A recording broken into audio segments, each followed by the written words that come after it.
em Filipenses 2, e nós vamos ler dos versos 2 até o versículo de número 11. 2 até o verso 11. E aí vamos nos colocar em pé em reverência à leitura da palavra de Deus.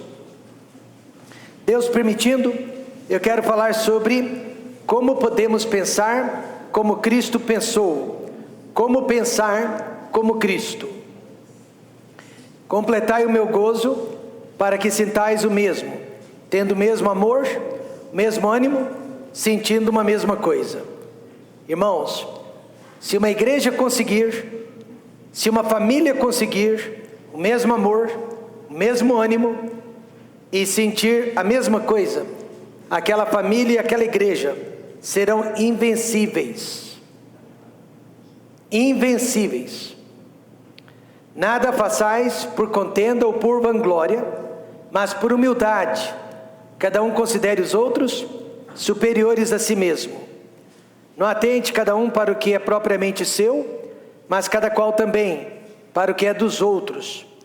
De sorte que haja em vós o mesmo sentimento que houve também em Cristo Jesus, que sendo em forma de Deus, não teve por usurpação ser igual a Deus, mas fez a si mesmo de nenhuma reputação, tomando a forma de servo, fazendo-se semelhante aos homens. E achado na forma de homem, humilhou-se a si mesmo, sendo obediente até a morte, morte de cruz. Por isso também Deus o exaltou soberanamente, e lhe deu um nome que é sobre todo nome, para que ao nome de Jesus se dobre todo o joelho, dos que estão nos céus e na terra e debaixo da terra, e toda língua confesse que Jesus Cristo é o Senhor, para a glória de Deus Pai. Agora todos nós, verso 3, todos nós lendo o versículo 3. Nada façais por contenda ou por vanglória, mas por humildade, cada um considere os outros superiores a si mesmos. E o povo de Deus diz: amém. Pai querido e glorioso, que o Senhor possa usar a Tua palavra mais uma vez, para atingir nossas vidas, pensamentos, corações. Possamos ser completamente, ó Deus, rendidos ao que o Senhor vai nos mostrar nesta manhã, através das Escrituras. Ajuda-nos, precisamos do Senhor, para abençoar nosso relacionamento na igreja, nosso relacionamento em casa, não só com a nossa família imediata, mas também com outros parentes. Precisamos que Deus abençoe o nosso relacionamento no local de trabalho, onde quer que estejamos. Nos ajude, ó Pai, a seguirmos as suas orientações, os seus ensinamentos. No nome de Jesus, amém. Podem se assentar. Então, como podemos pensar como Cristo pensou? A maior dificuldade da igreja hoje em dia é pensar como Cristo pensou. Digo isso em relação a todos os membros da igreja, desde a criancinha mais inocente até ao pastor da igreja, por mais responsável que seja. É incrível como que nós estamos agindo sempre diferentemente de como agiria o Senhor Jesus Cristo. Depois de visitar cerca de 70 ou mais igrejas em 6 meses, eu vi muitas congregações abandonadas, eu vi muitas igrejas divididas, pastores indo embora das igrejas com raiva dos membros, irmãos deixando as igrejas com raiva uns dos outros. E apesar de suas razões, e as razões sempre são as mesmas, o problema número 1 era e sempre é a falta de amor fraternal. Gandhi, o grande líder político e religioso da Índia, certa vez disse que o cristianismo realmente possui os melhores ensinamentos de todo mundo, mas que ele mesmo não era cristão, não se convertia ao cristianismo, porque nunca havia encontrado um cristão de verdade. Infelizmente, Gandhi estava se referindo à falta de amor fraternal no meio cristão, porque nós somos o único exército do mundo que atira nos seus próprios soldados. Gandhi, que estava do lado de fora da igreja, percebeu tudo isso. Mas o que é ser um cristão? De forma bem simples, cristão é aquela pessoa que segue Jesus Cristo, segue os seus conselhos, segue os seus exemplos, sua maneira de ser, agir e pensar. Aí você diria, mas isso é uma utopia, nós jamais vamos conseguir ser como Jesus Cristo. Ao contrário, é uma obrigação e é uma possibilidade. Em todas as situações da vida, o crente deveria perguntar: o que faria Jesus em meus passos? E o que faria Jesus em meu lugar? E então, baseado na resposta, agir como Jesus agiria. Somente Jesus pode produzir harmonia dentro da nossa igreja e dentro do nosso lar. Veja o que ele mesmo disse em João 13:35. Nisto, todos conhecerão que sois meus discípulos, se vos amardes uns aos outros. Parafraseando, as pessoas vão saber que você é crente, que você é cristão, desde que você esteja amando uns aos outros. Então, em primeiro lugar, a igreja precisa possuir o sentimento de Cristo. Paulo deixou claro: de sorte que haja em você o mesmo sentimento que houve também em Cristo Jesus. E a palavra sentimento, meus irmãos, ela é riquíssima, ela é poderosíssima, ela quer dizer pensamento. De sorte que haja em vós o mesmo pensamento, ou a mesma atitude que houve também em Cristo Jesus. E o que Cristo pensou? Para que nós também pensemos como Ele. Desavença, discórdia, só existe porque as pessoas estão pensando diferentemente uma das outras. Se pensássemos igual, não haveria desavença entre nós, não é verdade? Mas pastor, como podemos pensar igualmente, tendo em vista que somos diferentes uns dos outros? A única maneira de pensarmos do mesmo jeito é seguindo o mesmo pensamento, é seguindo a mesma palavra e seguindo o mesmo Cristo. Amém, irmãos? Certa vez um casal me procurou porque estava tendo problemas no seu relacionamento. Também pudera. O marido pensava de uma forma e a esposa pensava de outra, completamente diferente, completamente oposta. A sós então, eu pedi que o marido abandonasse os seus pensamentos e passasse a pensar como Cristo. E a sós então, eu pedi que a esposa abandonasse os seus pensamentos e passasse a pensar como Cristo. Ambos concordaram em abandonar seus pensamentos humanos, seus pensamentos seculares, seus pensamentos humanistas, e ambos abraçaram o único pensamento cristão, o único pensamento bíblico. Adivinha o que aconteceu? Houve harmonia naquele lar, porque eles passaram a ter um só pensamento, e era o pensamento de Jesus Cristo. Não era mais o pensamento dele, não era mais o pensamento dela. Assim também, há brigas na igreja, há brigas entre nós, porque o homem está pensando como homem e não como cristão. E como foi o sentimento de Cristo? Foi um sentimento de renúncia, que sendo ele em forma de Deus, não teve por usurpação ser igual a Deus. E a palavra forma também no grego original, ela é muito forte, quer dizer essência. Jesus sendo essência divina, sendo essência de Deus, ele não teve por usurpação ser igual ao Pai. Ele renunciou a sua posição, o seu cargo divino, para que pudesse ser homem e então experimentar como nós o aguilhão da morte.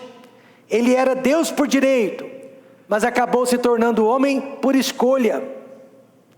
A harmonia verdadeira então é resultado de escolha, é resultado de renúncia, é resultado de resignação.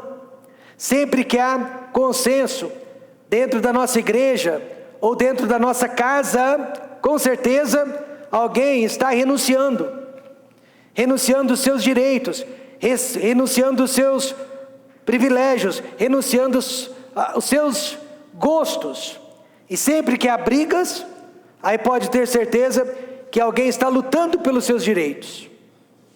Veja só a história entre o rei Davi e o rei Saul. Saul, ele se considerava rei por direito, e ele estava disposto a matar e a morrer para defender o seu cargo como rei de Israel, mesmo que tivesse que matar muitas pessoas no meio do caminho. Davi, por sua vez, havia sido ungido por Samuel, mas estava disposto a renunciar o reino de Israel para o bem de Saul e da família de Saul. E Davi acabou se tornando o rei de Israel, mas não através de suas próprias mãos. Por isso Davi foi o único homem na Bíblia chamado o homem segundo o coração de Deus. E isso não é pouca coisa. Eu creio que ele foi chamado assim porque ele era uma pessoa desprendida de cargos, desprendida do poder e desprendida de bens materiais. Infelizmente há brigas entre nós porque não abdicamos os nossos direitos. Estamos sempre buscando por justiça, ao invés de fazermos o que Cristo faria em nosso lugar. Ao ser injustiçado por um pastor e por vários outros irmãos da igreja, este homem foi para casa e escreveu uma carta de 4 páginas, uma carta extensa, uma carta aberta, acusando aquele pastor e alguns irmãos da igreja de vários malfeitos. Quando ele terminou aquela carta de 4 páginas, ele se sentiu melhor, mas não enviou a carta, aguardou na gaveta. Na manhã seguinte ele acordou e se lembrou das palavras de Paulo, em 1 Coríntios 6, verso 7. Na verdade, é já realmente uma falta entre vós terdes demandas uns contra os outros, porque não sofreis antes a injustiça. Imediatamente ele rasgou a primeira carta e escreveu uma segunda carta, na qual ele se responsabilizou por todos os problemas que estavam acontecendo. Ele se culpou por todos os problemas que estavam ocorrendo, e ele pediu perdão ao pastor e aos demais irmãos da igreja. E aí ele se sentiu muito melhor ainda ao sofrer a perda. Meus irmãos, eu não sei como explicar. Nós não somos masoquistas. Ninguém aqui gosta de sofrer. Mas quando nós o fazemos por uma causa justa, que é para a honra e a glória de Deus, Deus envia o seu amor, a sua alegria e a sua paz para dentro do nosso coração. O que faria Jesus se tivesse problema com a esposa? O que faria Jesus se tivesse problema com o irmão da igreja? Você acha que ele sofreria perda ou sairia ganhando? Em segundo lugar, o sentimento de Jesus também foi um sentimento de humildade. Verso 7 diz: mas esvaziou-se a si mesmo, tomando a forma de servo. Mais uma vez a expressão forma, que quer dizer essência. Jesus, ele foi 100% Deus, 100% homem. Mas que tipo de homem? Servo. Esvaziou-se quer dizer um ato espontâneo, voluntário. Ninguém o obrigou, mas de livre e espontânea vontade, ele deixou a glória que tinha no céu com o Pai, e ele se transformou como um de nós. Mas no menor tipo de homem que havia naquela época, servo, escravo, doméstico. É o que a palavra servo significa, escravo doméstico. E a verdade, meus irmãos, é que nenhum de nós merece melhor tratamento do que aquele que Jesus Cristo recebeu. Nenhum de nós merece ser melhor tratado do que Jesus foi tratado. No entanto, estamos sempre procurando o reconhecimento das pessoas, sempre procurando o respeito das pessoas e sempre desejando o elogio das pessoas. E é por isso que nós nos tornamos pessoas frustradas e decepcionadas uns com os outros. Alguém perguntou a São Francisco de Assis como ele podia realizar tantas obras maravilhosas em nome de Deus. Francisco de Assis disse: é muito simples, é muito fácil. Deus olhou para baixo e procurou o homem mais fraco e medíocre que ele podia achar, para que este homem não se gloriasse de suas obras. Este homem sou eu. Deus só está me usando porque eu sou insignificante. A igreja precisa possuir este sentimento.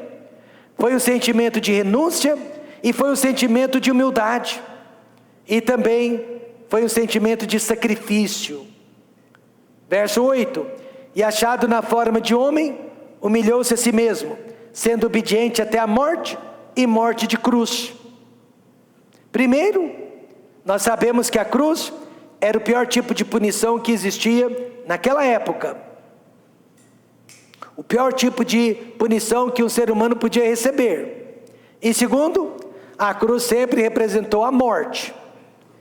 Agora eu lhe pergunto, que sacrifício Deus estaria pedindo de nós nesta manhã, para mantermos harmonia e união com as pessoas ao nosso redor? Veja o verso 3. Este é o sacrifício: nada façais por contenda ou por vanglória, mas por humildade. Cada um considere os outros superiores a si mesmo. O primeiro sacrifício, e eu sei que é difícil, mas é este que Deus está pedindo de mim e de você: não busque os seus próprios direitos. Não busque os seus próprios direitos. É bem verdade que nós realmente temos muitos direitos. Eles estão escritos na Constituição brasileira, na Carta Magna do nosso país. Mas quantos acham que esses direitos estão sendo respeitados? Uma coisa é o que está escrito, outra coisa bem diferente é a realidade. E assim também, meus irmãos, é a nossa vida, na prática. Claro que eu e você temos muitos direitos. Direito de sermos respeitados, direito de sermos considerados, direitos de sermos bem tratados, são nossos direitos. Mas aí chega o Espírito Santo, através de Paulo, e diz: não busque os seus próprios direitos. Por quê? Porque você vai causar contenda e porque você vai causar vanglória. Contenda quer dizer autopromoção. Para você se autopromover, alguém tem que se autodegenerar. Alguém tem que ser rebaixado para que você possa ser promovido. Essa palavra contenda só foi encontrada uma única vez antes do Novo Testamento, e foi nos escritos do filósofo Aristóteles. Só ele usou a expressão contenda uma única vez antes da Bíblia, que quer dizer autopromoção, eleição a um cargo. Portanto, contenda é quando você deseja algo que talvez não lhe pertença, ou lhe pertence, ou talvez ainda não lhe pertença agora, e você acha que tem direito, mas outras pessoas acham que não. Aí surgem as contendas. E eu sei que é um sacrifício muito grande pedir de nós, seres humanos, que não busquemos nossos interesses, nossa autopromoção. No entanto, é o que Deus está nos mandando fazer. E é por isso que há contendas dentro de casa. É por isso que há contendas no local de trabalho. E é por isso que há contendas na nossa igreja. Mas qual foi o direito de Jesus? Quando ele foi preso injustamente no jardim do Getsemane, convocar 12 legiões de anjos para protegê-lo e livrá-lo? Sim, mas não foi o que ele fez. Ele não chamou os anjos. Antes, ele decidiu cumprir as Escrituras. No que o crente deve ter mais interesse nesta manhã? Em seus direitos ou em cumprir as Escrituras sagradas? Se em seus direitos, então haverá brigas, haverá contendas, haverá vanglória. Mas se ele tem interesse em cumprir as Escrituras sagradas, não haverá nenhum tipo de contenda. E o outro sacrifício que Deus pede de nós é que consideremos os outros superiores a nós mesmos. Cada um considere os outros superiores a si mesmo. E a palavra superior quer dizer em excelência e em autoridade. Esses dias atrás, fazendo uma visita, um irmão confidenciou comigo que ele estava trabalhando e o supervisor dele era um jovem, enquanto que ele, já um senhor com mais de 50 anos de idade. Ele disse que aquele jovem o ficava tratando como empregado, subordinado, e que aquilo foi subindo na cabeça, e finalmente ele não aguentou mais e brigou com o jovem, e o chamou de moleque. E ele disse: eu reconheci que errei, e mais tarde eu pedi perdão. Então eu contei para ele uma situação parecida. Alguns anos atrás eu voltei para a universidade para fazer mestrado em pedagogia, mestrado em educação. E uma das pessoas que me atendeu só tinha 18 aninhos de idade. 18 aninhos de idade. E eu precisava participar de uma classe chamada Orientation Class, classe de orientação para quem estivesse retornando à universidade. Mas coincidiu que naquele mesmo dia, naquele mesmo horário, como pai, eu tive que ir na classe de orientação da Roxane, que estava também entrando na faculdade naquele mesmo ano. Então optei por ir na classe da minha filha, e não fui na minha própria classe. Fui chamado no escritório desse menino de 18 anos, e levei uma bronca dele. Eu olhei para ele, dentro de mim eu estava morrendo de rir, achando muita graça, mas disse: yes sir, sim senhor, yes sir, I promise, I'll never do that again. Prometo, eu nunca mais vou fazer isso, até porque nunca mais teria outra classe como aquela. Aí ele disse: você tem que prometer que vai que vai assistir o vídeo da classe. Aí eu disse para ele: eu não prometo assistir, mas eu prometo ouvir. Ele disse: tudo bem. Então eu realmente cumpri minha palavra. Eu coloquei lá para ouvir e coloquei na velocidade máxima. Acho que era de 50 minutos, deu para ouvir em 10. Depois eu fui almoçar com o patrão dele, que é meu colega de faculdade de muitos anos, e contei a história, e nós dois ficamos rindo de tudo. Mas é exatamente isso, irmãos, que a Bíblia está nos pedindo para fazer: aceitar a autoridade dos outros, mesmo que seja um menino de 18 anos de idade, amém, irmãos? E não levar para o lado pessoal, porque quem é você? Melhor que Jesus? Claro que não. Jesus se submeteu aos soldados romanos, se submeteu aos fariseus, ao sumo sacerdote. Ele sendo Deus. Muitos crentes se parecem com dois políticos debatendo para ver quem vai ser o presidente da república. Eles dizem: eu sou o melhor candidato, eu sou mais qualificado, eu tenho mais experiência. Na igreja, eu sou o melhor professor, eu sou o melhor pregador, eu sou o melhor dirigente de música. Mas o que a Bíblia diz? Cada um considere os outros superiores a si mesmo. Quando eu vejo pessoas se autopromovendo, elas já me perderam. Elas já me perderam. Não existe tal coisa como um crente indispensável. Todos nós aqui nesta manhã somos dispensáveis. A igreja existe há mais de 2000 anos sem Paulo e sem Pedro, e ela vai continuar existindo sem Rômulo e sem qualquer um de vocês, amém, irmãos?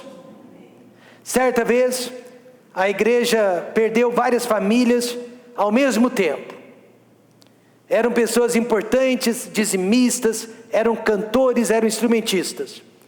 E aí alguns irmãos pensaram que a igreja iria fechar as portas, Mas aconteceu exatamente o contrário. A igreja cresceu. Deus enviou outros cantores, outros instrumentistas, e dentro da igreja havia talento enterrado. E na falta daqueles irmãos, esses talentos foram descobertos. E a falta daqueles irmãos foi suprida, porque a obra não é do homem, a obra é de Deus. Sempre haverá o melhor pastor, sempre haverá o melhor professor, sempre haverá uma pessoa melhor do que nós. Então, se nesta manhã você deseja paz, deseja harmonia, considere os outros melhores. A igreja precisa possuir o sentimento de Cristo, que quer dizer renúncia, humildade e sacrifício.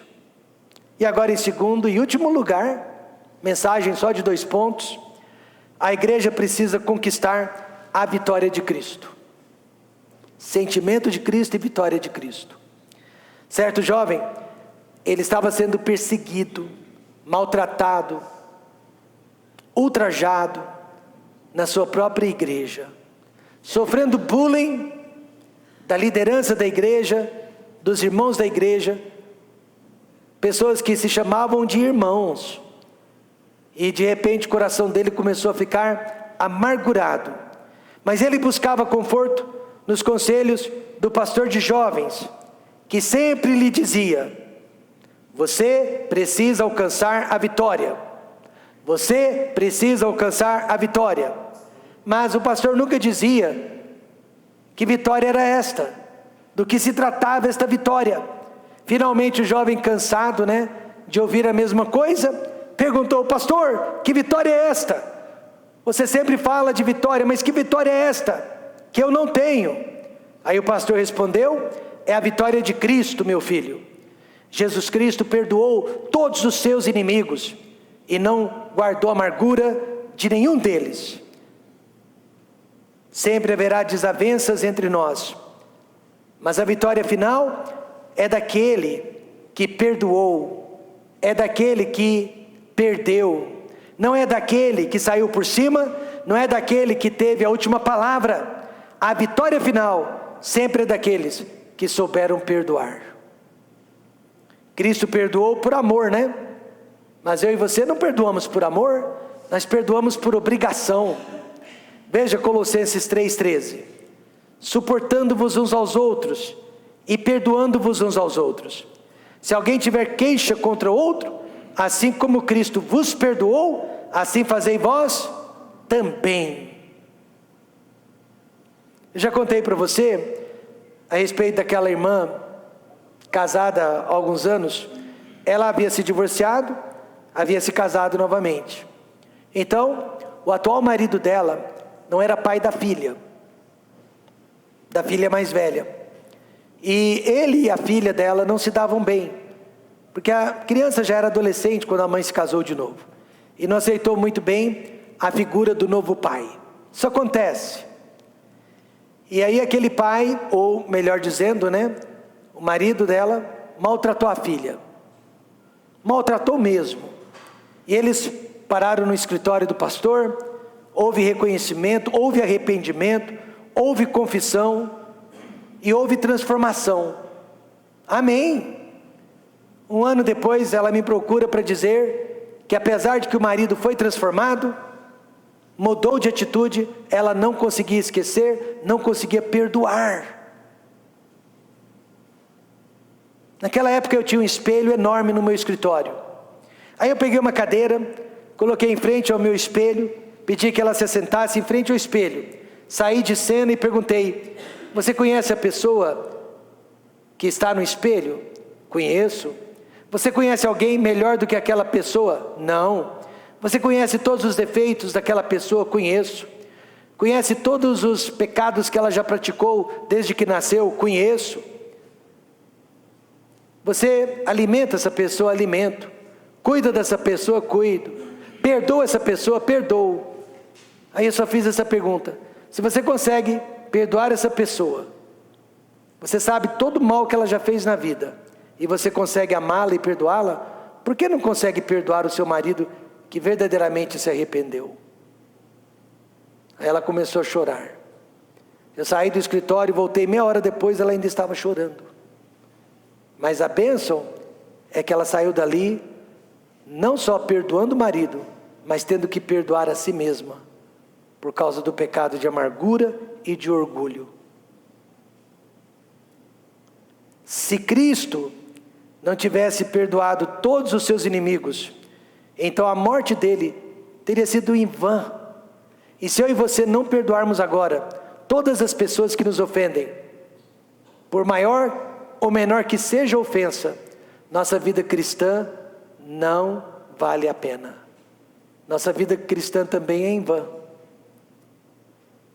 Primeiro, Cristo recebeu a vitória da ressurreição. Mataram-no, mas ele ressuscitou. Por isso também Deus o exaltou soberanamente e lhe deu um nome que é sobre todo nome, o nome de Jesus Cristo. É o nome mais importante da humanidade, não por causa dos milagres que ele cometeu durante os seus dias na terra, mas por causa da sua ressurreição. Até hoje ele é o único que venceu a morte. E agora Deus promete que nós também iremos vencer a morte. Nós também seremos ressuscitados um dia por Jesus Cristo. Também ele recebeu a vitória da exaltação. Verso 10, para que ao nome de Jesus se dobre todo o joelho dos que estão nos céus e na terra e debaixo da terra. Ele foi humilhado e perseguido por seus inimigos, mas um dia ele será exaltado pelos mesmos inimigos. Bem disse Jesus: e o que a si mesmo se exaltar será humilhado, e o que a si mesmo se humilhar será exaltado. Então, meus irmãos, aqui está a receita para a nossa vitória. Quem se exalta será humilhado, quem se humilha será exaltado. E Deus promete exaltar também o crente que se humilha. E Jesus recebeu a vitória da glória de Deus. E toda língua confesse que Jesus Cristo é o Senhor, para a glória de Deus Pai. Toda língua quer dizer que um dia todos os poderosos da terra, que já passaram, que estão passando, que hão de surgir, todos eles vão um dia confessar: Jesus Cristo é o Senhor, para a glória de Deus Pai. Quando perdoamos, estamos glorificando a Deus. Quando guardamos amargura, estamos negando este Deus. Quando não perdoamos o irmão, não estamos apenas negando a nossa comunhão com ele. Quem quer ter comunhão com alguém que nós não perdoamos? Mas estamos negando comunhão com o próprio Deus. Veja 1 João 4:20. Se alguém diz eu amo a Deus e odeia seu irmão, é mentiroso. Pois quem não ama seu irmão, ao qual viu, como pode amar a Deus, a quem não viu? E apesar, das escrituras serem tão claras sobre o nosso relacionamento, não é a área onde nós mais falhamos? Não é a área onde nós mais pecamos? A maioria das vezes nós somos bombeiro apagando incêndio. Graças a Deus pelos bombeiros, amém, irmãos? A igreja precisa deles. Como podemos pensar como Cristo pensou? Possuindo o mesmo sentimento que ele possuiu. Que sentimento foi este? Ele renunciou aos seus direitos. Ele se humilhou perante os homens. Ele se sacrificou por nós. Você se lembra da parábola dos trabalhadores? Alguns chegaram de manhã. O senhor da parábola acertou um valor de salário com eles. Outros chegaram à tarde. O senhor da parábola acertou o mesmo salário com eles. Outros chegaram à noite, e o senhor da parábola acertou o mesmo salário com eles. Na manhã seguinte, na hora de fazer o pagamento, os que trabalharam 12 horas pensaram: nós vamos ganhar muito mais. Trabalhamos muito mais do que o segundo turno, do que o terceiro turno. E no entanto, todos eles receberam o mesmo salário, a mesma quantia. E aí alguns se sentiram injustiçados e foram reclamar com o senhor da fazenda, o senhor da parábola. E o Senhor da parábola disse: vocês estão com raiva de mim porque eu sou bom? O que eu tratei com vocês eu cumpri. Por que vocês estão achando ruim que eu estou sendo bom para os outros? Infelizmente, quando você não renuncia aos seus direitos, você sempre vai se achar injustiçado, passado para trás ou deixado para trás. Então vamos possuir o mesmo sentimento de Jesus. Havia 2 bispos numa mesma cidade, cada um deles tinha uma paróquia. E um dos bispos tinha ciúme do outro.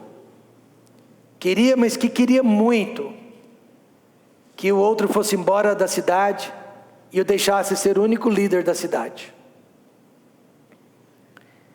Aí ele não sabia mais o que fazer para que o outro homem se autocondenasse, perdesse completamente o testemunho perante os seus paroquianos. Aí ele teve uma brilhante ideia, a ideia que veio do diabo. Ele foi até o arcebispo do estado e o convenceu a promover o bispo que estava na sua cidade. E aquele bispo foi promovido. E a primeira coisa que ele fez foi ir embora. Veja então até que ponto o ciúme e a inveja leva o ser humano. Aí nós precisamos conquistar a vitória de Cristo, porque eu decidi conviver com pessoas. Eu decidi que eu não iria ficar sozinho. Eu decidi que eu iria fazer parte de uma igreja. Eu decidi ter uma esposa e ter filhos. Então eu preciso conquistar a vitória de Cristo. Ele perdoou os seus inimigos e ele foi exaltado por Deus. E a maior vitória que já recebemos e portanto podemos oferecer é a vitória do perdão. Nós tínhamos um irmão na nossa igreja que infelizmente perdeu a vida prematuramente. Mas ele disse para mim antes de morrer: a maior lição que eu aprendi no Templo Batista Maranata foi a respeito da importância do perdão. Quando eu cheguei aqui, já era salvo, já era crente, mas eu carregava dentro de mim muita amargura, porque eu fui muito injustiçado por várias pessoas dentro da própria igreja e também no meu local de trabalho. E eu lhe digo que se eu pudesse, eu me vingaria de cada uma dessas pessoas. Ele chegou assim na nossa igreja. E ele disse: aqui nesta igreja eu aprendi o valor do perdão. É uma ponte de 2 mãos. Ora eu tenho que passar indo, ora eu tenho que passar vindo. Ou seja, ora eu dou o perdão, ora eu vou precisar do perdão. Eis então aqui a solução para a nossa harmonia: pensar como Cristo pensou, de sorte que haja em vós o mesmo sentimento, o mesmo pensamento e a mesma atitude que houve também em Cristo Jesus. Neste momento o apelo é este: peça perdão a Deus por qualquer sentimento de amargura dentro do seu coração. Não importa o que tenha acontecido, você está em pecado se sentir amargura de alguém neste momento. Se você ainda não perdoou qualquer ofensa que seja, você está em pecado.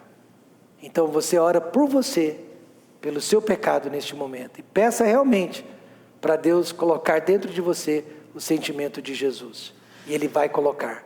Façamos isso agora.